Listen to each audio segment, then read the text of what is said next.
Paano ba makalapit sa Malasakit Center? Mga kabayan, huwag niyong lakpasan ang bidyong ito. Malaking tulong ito sa iyo. Kung di mo pa alam, halika't panoorin mo ang bidyong ito.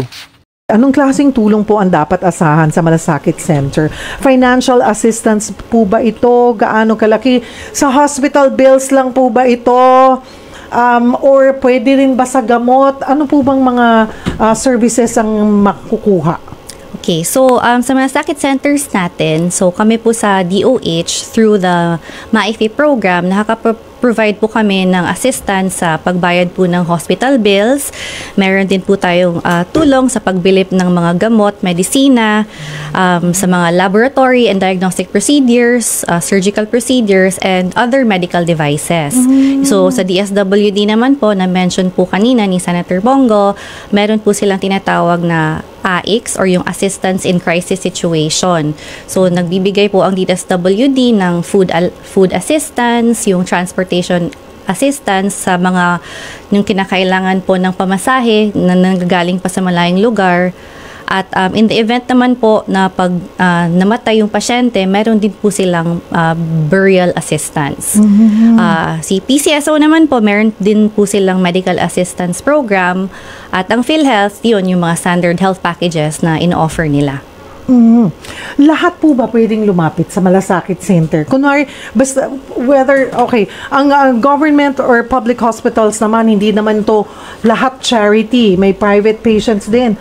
Kahit sino po ba, basta admitted or pasyente doon sa ospital na may Malasakit Center ay ma-accommodate po. Kasi kagaya sabi kanina ni Senator Bongo, pera yan ng taong bayan.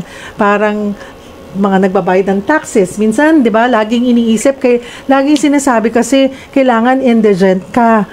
At some point, di ba, Director Jordy, pag grabe na yung sakit mo, kahit may kaya ka, masasaid at masasaid ka rin. Pwede bang lumapit sa Malasakit Centers din po? Yes, pwede na yun, Cheryl, no? Pinalawak na po namin ang coverage ng MAIFE program and assistance sa Malasakit Center. So, nabanggit mo nga yung indigent patient, kasi yung mga indigent natin are those na yung no means of income or kung meron man ay hindi sapat para tustusan ang mga pang-araw-araw nila na pangangailangan. Qualified na po ngayon ang financially incapacitated patients. And ano bang ibig sabihin natin pag financially incapacitated? So sila po ang ating mga pasyente na hindi man indigent, hindi man classified na indigent, pero pag nagkaroon po sila ng tinatawag natin na catastrophic illness or yung sakit na malubhang sakit na kinakailangan ng prolonged hospitalization and yung or yung treatment ng paggagamot na mas matagal, nawawalan sila ng kakayahan upang matustusan yung gastos nila, hindi lang sa medical, pati na din yung pang-araw-araw.